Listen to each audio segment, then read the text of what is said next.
V ディグ高身長な4人組がさまざまな競技でタイムアタック。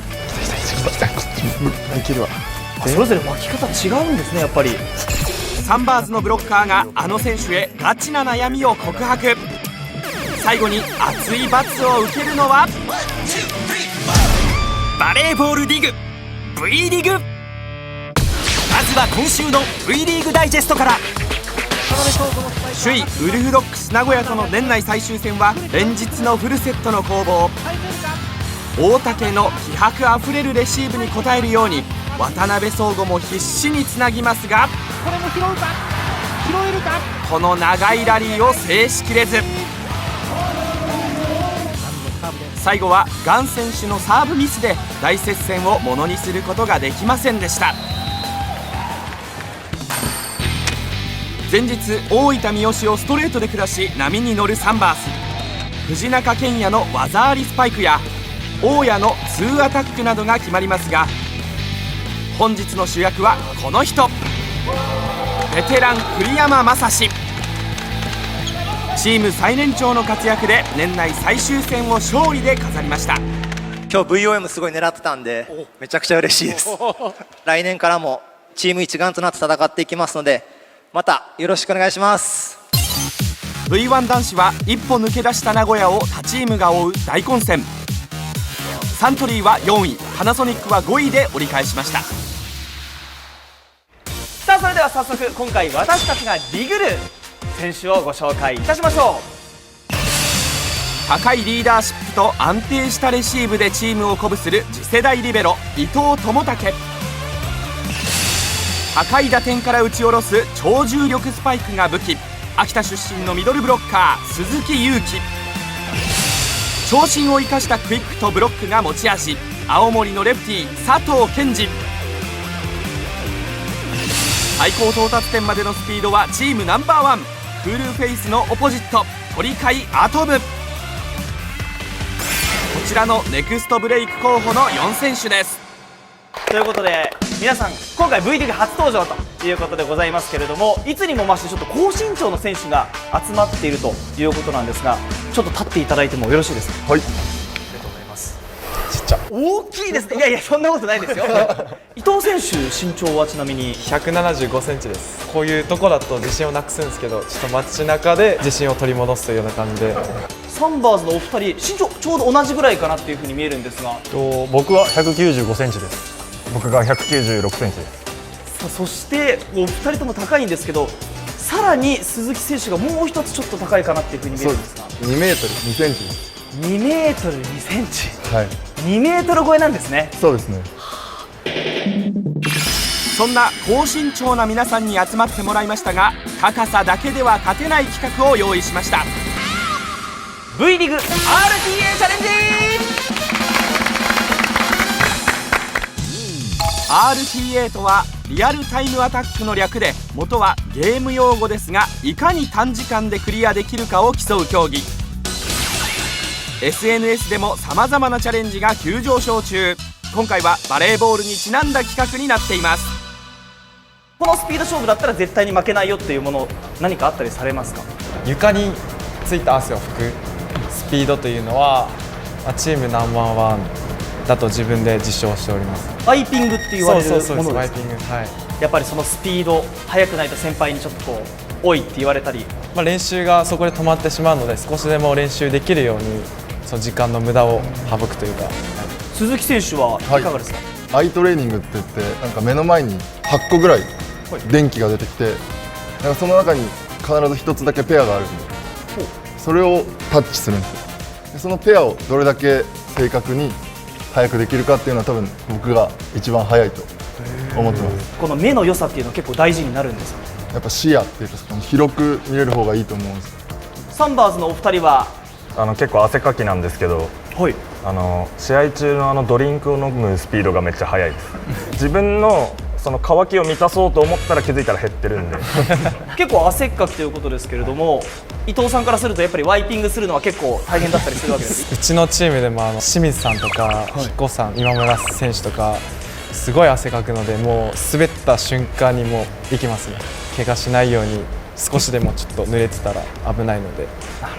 鳥海選手はどうですか、このスピードだったら負けないよっていうもの何かあったりされますか？寝るスピードだったら、寝るスピード、はい、もう寝ようと思ったら、どこでも寝れます。移動中とかもですか？めちゃくちゃ寝れます。さまざまなスピード自慢の選手たちが各競技でポイントを重ね最下位になった選手には視聴者の意見をもとに考案した罰ゲームを受けていただきます。 RTA トスゴール。今回ですね、バレーボールを5球向こう側にあるバスケットゴールに入れていただくまでのタイムを皆さんに競っていただきます。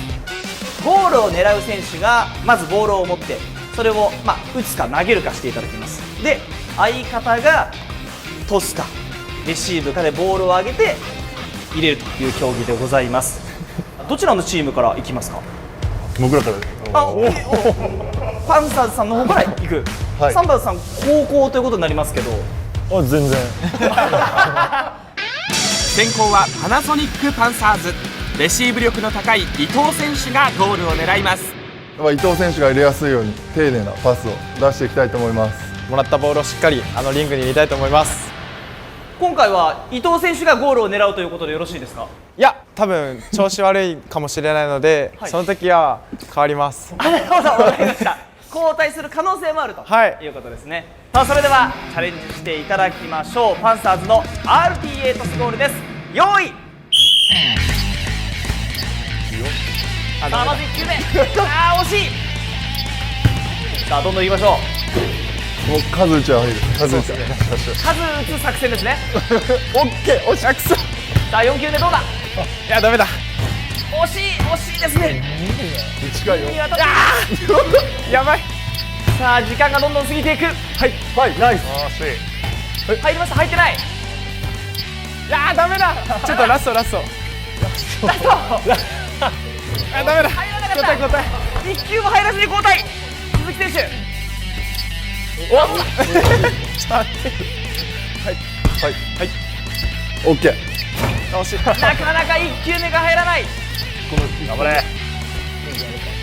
はい。さあ、1球目。1球目入りました。オッケー。よしよしよし。入りました。2球目。さあ、残り3球。釣れた。どうでしょう。よしよしよし入りましたさあ、残り2球。短い。いやー、短い。惜しい。もうここスピード。数。ボール1個分ぐらい。オッケー。長い。これも入らない。はい。来た。よしよし。さあ、ラスト。さあ、入るかどうか。はい。決まるか。もう一回。惜しい。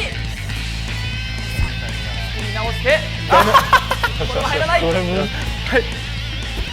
し。あと少し。残り1球です。来たんじゃない？数と数。あと1球が入らない。イエスタイムは1分57秒です。わかんないけど。伊藤選手、このタイムというのはいかがでしょうか？自分が入らないというのは予想してたことなので、うまく交代というのが作戦はまって、スタートは調子良かったんですけどね。その後がちょっとダメだったんですけど、5本やりきれたので。最後の1球がちょっとなかなかっていう感じですね。そうなんですね。ちょっとプレッシャーがすごかったです。交代作戦が成功したパンサーズに対し続いてはサントリーサンバースが誇る仲良しツインタワー佐藤選手と鳥海選手の挑戦です。僕ら1分台前半目指して、同期の絆を見せてやろうと思います。同期の力で頑張ります。シューターはちなみに僕が先行きます。先ということはもう交途代前提中でという可能性もありますか？ピンチになったら交代します。わかりました。代打も。では参りましょう。サンバーズの RTA トスゴール、用意スタート。さあ、まず1球目、レシーブでいくんですね。さあ、どうだ。惜しい。パンサーズのお二人から声が漏れています。やめてくれ。なんで。さあ、なかなか1球目決まらないかどうか。よし。いや、もういいんじゃない。ただ方向性はかなりいいですが、入りました1球目。よし。ここから長いよ。いやもう球見ないでもうよしよしよしどうぞさあ2球目はどうか。よしよし俺が見ちゃうオッケーオッケーオッケー40秒過ぎました。よしうわいやでもまだ全然あるわ余裕がある1分ぐらい1分ぐらいじゃないさあ連続で入れていきたいところ。どう1分か。台前半ちょピンチおいチェンジここでチェンジが来ました。さあ2球目はどうか。チェンジそうどこでいくか。うわこっちもやばいぞこれめっちゃいいやけどこれは弾かれる。よっしゃ気合を入れ直しました。水分補給必要なんじゃないさあ2球目が入らない。惜しい。さあどうだ。もう楽しいわ頑張れ頑張れさあ急に応援し始めました。もうやばいということはさあタイムはどうか。タイムを見ていたパンサーズの2人が急に応援を始め、勝負の行方がなんとなく分かってしまいましたが、フルセット勝負に強いサンバース、最後まで粘り強くゴールを奪っていきます。まだ距離感つかめるいけるここで交代を使ってきた。さあこれはどうだ。楽しい佐藤選手が焦っている。頑張れラスト1球。どうか。サンバーズのお二人何秒くらいだと思われますか。 1分前半とはならなかったんですけどはい。まあ1分後半かなと1分後半かなりいい勝負じゃないかなと。そうですね鳥海選手の方はもう5分ぐらいいってる感じします5分ぐらいいってるんじゃないかと。大正解です。5分8秒です。 V リーグさあ2チームそれぞれチャレンジしていただきました。パンサーズの方は、1分57というタイムですけど、いやもう早すぎてちょっともう練習してきます僕たちやっぱずっとやってって追うごとにこうどんどんなんかはい悪くなっていったんでさあということでパンサーズのお二人見事勝利ということになりましたがまあもう1分57秒超えてからは気持ちよく、応援しましたね鈴木さんがもうしっかり5本決めてくれたんで、すごい頼もしい先輩だったなって思いますパンサーズの2人にはそれぞれ6ポイント、敗れたサンバーズにも3ポイントずつ入ります。続いての競技は個人戦です。 RTA テーピングチャレンジです。皆さん試合中は手にやっぱりテーピングは巻かれてますか。はいはい。僕もします巻く。鳥海選手は僕は巻かないです巻かないですか。はい伊藤選手はどうですか。基本的に多分リベロの人ほとんどつけてなくて、そのブロックだとかスパイクとかっていう時に結構多分つけられると思うので、鈴木選手やっぱりないとちょっと不安ですかね。そうですね、今年の夏にちょっと小指を骨折してしまったので、2本まとめて小指の支えになるように巻いてます。佐藤選手はムセルスキー選手が反対のコートにいることが多いんですけど、はい上からもうめちゃくちゃな角度でこう振り落とされるボールに僕の指が耐えられないんでそのために巻いてます。練習中のために巻いている。そうですねルールは簡単。自身の両手小指にテーピングを行い、早く終わった人から元気よく両手小指を上げます。タイムの速い人からポイントが加算されるのですが、で巻き終わった後に私が見て、あ、これは芸術的な巻き方だなと思った方にはマイナス10秒させていただくと思います。10秒あ、ちょっと喜んでらっしゃいますね。はい僕巻いてるんで普段あ、小指ですか。はい小指も巻いてますじゃあこれはちょっと佐藤選手有利かもしれないですかね。はいいいです皆さんやっぱり学生時代は巻いた経験はありますか。中学生の頃に小指を骨折したので、はいその時に小指巻いてました8年前ぐらいの記憶をはい思い返しながらやってみようと思います鳥海選手はどうですか。小指はそうですね、僕もたまにはやっぱ巻く時もあるんで、ああ、そうなんですね。はい、全く巻いてないっていうことはないんで大丈夫だと思います。早くそして美しく巻いて罰ゲームを回避できるのか。運命の第2セットスタートです。 RTA テーピングチャレンジ、よーい、さあ始まりました。さあ鈴木選手が勢いよくもうそのまま巻きに行きました。さあどうか、あ、もう巻き終わったかどうか。いいよいいよ芸術。あ、それぞれ巻き方違うんですね、やっぱり。鈴木選手が巻き終わりました。さあどうだ。もうすでに右手に入っています。そして佐藤選手ももう片手巻き終わっている。いけるわ。ここから両手、いやダメだどのぐらいで終わるか。伊藤選手はもう両手の小指巻いてますが、これは芸術点を狙いに来ているのか。もう少し巻きにいっています。さあ1位は誰が抜けるか。はい。さあ来ました。伊藤選手が1番手。はい。さあそして2番手鈴木選手。あ、ちょっと見とってるか。はいはい3位、そして4位が佐藤選手です。ダメそうです、終了。1位が伊藤選手56秒、早い。 2位が鈴木選手59秒、3位が鳥海選手1分3秒、そして4位が佐藤選手1分4秒という結果になりました。そしてここからが運命の光弘チェックタイム。元スポーツマンの独断と偏見で厳しいジャッジを下します。綺麗。はい。ちょっと右。はい。光弘アナウンサーのお眼鏡にかなうテーピングセンスを持つのは一体誰なのか。芸術点の低いところからいくとダントツで伊藤選手で3位が、鳥海選手が僅差で、左手は結構綺麗だったんですけど、右手がちょっと急いだ感じかなっていうふうに勝手に思いました。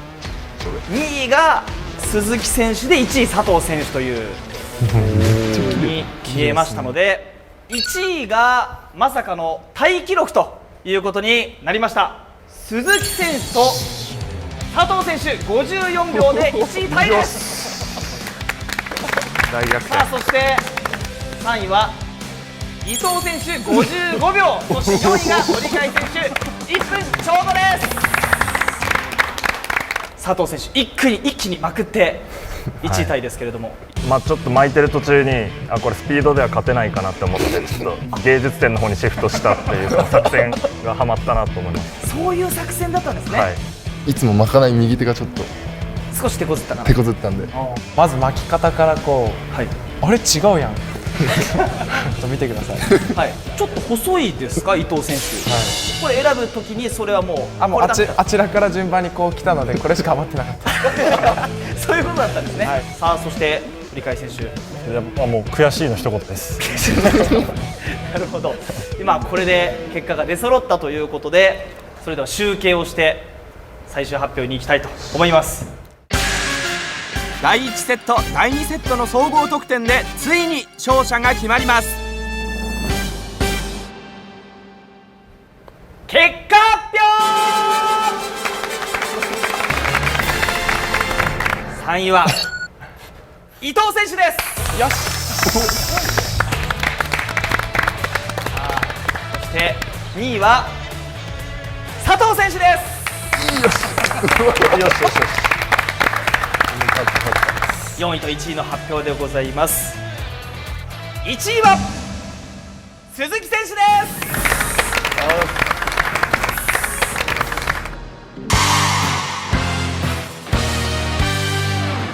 まずはじゃあ鈴木選手から1位ということですが、はい、今回いかがでしたでしょうか。最初のゴールゲームで、はい、伊藤が一歩も入らなくてチェンジって言われた時にすごい焦ったんですけど、なんとか決めれて、でテーピングもなんとか1位を取れて、はい、総合も1位を取れたので最高に気持ちいいです。さあそして鳥海選手罰ゲーム決定ということですが、もう4位をしっかり受け止めます。しっかり受け止める。はい、罰ゲームは魂の叫び、自分のプレーを鼓舞する熱い言葉を腹の底から大絶叫でございます。例えばなんですが、高校野球部時代チームの合言葉がみんなで一つという感じだったんですね。こんな風に鳥海選手のちょっと大声をちょっとまだ聞いてないのでどのぐらい出るか分かりませんが、ぜひとも私の声を超えるぐらいの腹の底からの声が聞きたいと思います。サンバーズ鳥飼アトム渾身の一言。それでは参ります。3、2、1。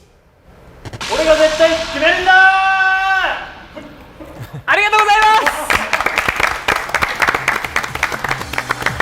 す。今魂の叫び聞いていただきましたが、いかがでしたか？アトムの口からこんな熱い言葉が出るのは初めてだったんで、ちょっと感動しました。決めた時にこう、ナイスみたいな感じでやると、いやもう全然楽勝みたいな感じのタイプなんで新たな一面が見れました。おお、そうなんですね。鳥飼先生、新たな一面ということですが、いかがでしたでしょうか？いやもう自分自身でもそう思います。そうなんですね。